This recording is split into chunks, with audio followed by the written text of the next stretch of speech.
দাম্পত্য জীবনে ভালোবাসা, সুখ, শান্তি বৃদ্ধি করার জন্য যে আমলগুলো রয়েছে সেগুলো 5টা পয়েন্টে ভাগ করেছে। এই 5টা পয়েন্ট যদি আপনি বাস্তব জীবনে আমল করেন তাহলে আসলেই দাম্পত্য জীবনে সুখ শান্তি আসবে ইনশাল্লাহ। প্রিয় বন্ধুগণ, পয়েন্ট নাম্বার 1 হলো একসাথে সালাত আদায় করা, অর্থাৎ একসাথে নফল নামাজ সহ সুন্নত নামাজগুলো নবী আলাইহিস সালাম বাসায় পড়তেন। একসাথে বাসায় সুন্নত নামাজগুলো পড়বেন, ফরজ নামাজগুলো মসজিদে গিয়ে পড়বেন এবং একসাথে দোয়া করবেন, একসাথে ইবাদত করবেন, একসাথে বসে কোরআন পড়বেন। ইনশাআল্লাহ আল্লাহ তাআলা ভালোবাসা বৃদ্ধি করে দেবেন। 2 নম্বর, ভালোবাসা প্রকাশ করা। যেমন সবাই সামনে রাসূল সাল্লাল্লাহু আলাইহি ওয়াসাল্লামকে জিজ্ঞেস করে, রাসূলুল্লাহ, ইয়া রাসূলুল্লাহ, আপনি কাকে ভালোবাসেন? নবী আলাইহিস সালাম বলেছেন যে আমি আয়েশাকে ভালোবাসি। তো ভালোবাসা প্রকাশ করার বিষয়, ভালোবাসা কিন্তু বুঝিয়ে নেয়ার বেশি না, বুঝিয়ে দেওয়ার বিষয়। আপনার স্ত্রীকে বুঝাবেন, সারাদিন আমি তোমার জন্য পরিশ্রম করি, মাথার ঘাম পায়ে ফেলাচ্ছে তোমার জন্য, আমি তোমাকেই ভালোবাসি, তোমার জন্য আমিও এই যে আমার এই যৌবনকাল তোমার জন্যই আমি ক্ষয় করতেছি।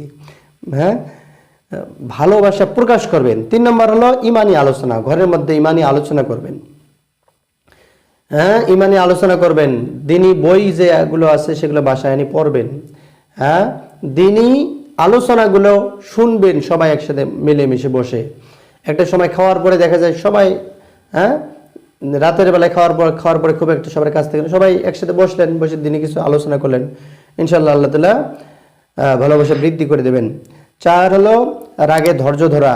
আল্লাহ রাব্বুল আলামিন বলেছেন, ওয়াইন তা'ফু ওয়া তাসফাহু ওয়া তাগফিরু ফাইনাল্লাহু গফুরুর রহিম। তুমি যদি ভালোবাসা দেখাও আল্লাহ তোমাকে ভালোবাসা দেখাবেন, তুমি যদি ক্ষমা দেখাও আল্লাহ তাআলা তোমাকে ক্ষমা দেখাবেন। এই জন্য স্বামী তার স্ত্রীকে ক্ষমা করে দেবেন, স্ত্রী তার স্বামীকে ক্ষমা করে দেবেন, স্বামী তার স্ত্রীকে ভালোবাসবেন, স্ত্রী তার স্বামীকে ভালোবাসবেন।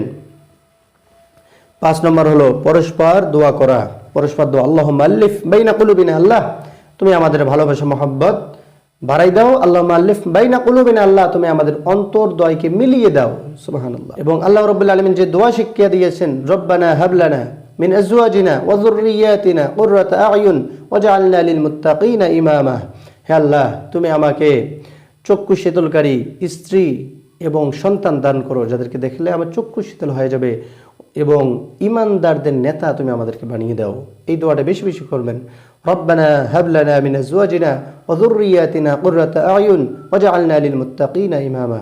প্রিয় বন্ধুগণ, আশা করি আজকে যে আলোচনাটা হয়েছে এই আলোচনার প্রতিটা বিষয়, প্রতিটা পয়েন্ট যদি আপনি বাস্তব জীবনে আমল করেন তাহলে অবশ্যই আপনার এই সুখী দাম্পত্য জীবন সুখী, সুন্দর, অমায়িক, বিন্দাস, হ্যাপিনেস হয়ে উঠবে ইনশাআল্লাহ।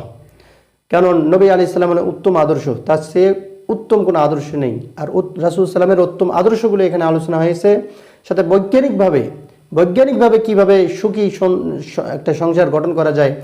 মৌলিক যে 6টি বিষয় ছিল, সার্টেন ফিলকন অফ ভেরিয়েশন, লাভ প্রকাশ করা, এই যে 6টি বিষয়, এই 6টি বিষয় বৈজ্ঞানিকভাবে সুখী সংসার কিভাবে আপনি গঠন করবেন সেই বিষয়টাই ওইখানে আলোচনা করা হয়েছে।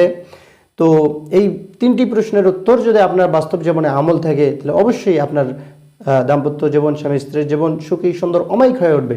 আল্লাহ রাব্বুল আলামিন আমাদের প্রত্যেককেই এই 3টি প্রশ্নের উত্তরের ওপর আমল করার তৌফিক দান করুন। আল্লাহ রাব্বুল আলামিন আমাদের এই দাম্পত্য জীবন সুখী, সুন্দর, হ্যাপিনেস, বিন্দাস ভাবে লিড করার তৌফিক দান করুন। আল্লাহ তাআলা আমাদের এই দাম্পত্য জীবনটাকে কবুল করুন।